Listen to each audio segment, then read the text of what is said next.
రాకేష్ శెట్టి గారు వచ్చారు. ఇక పున్నది పుట్టినరోజమ్మా, శుభాకాంక్షలు చెప్తావా లేదా ఇంకా బిజీగా ఉన్నావా?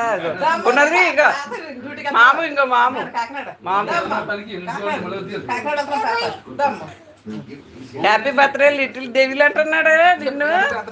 ఇక ఆయన చెప్పు. ఇగో వీడు వేదాంత్ వాళ్ళ డాడీ. ఎక్కడికి వెళ్తుందిరా మా అక్క?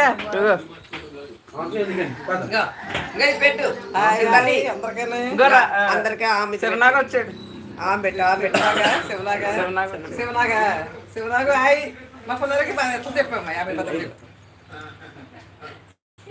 పెట్టు అందరికి ఆమె తినండి.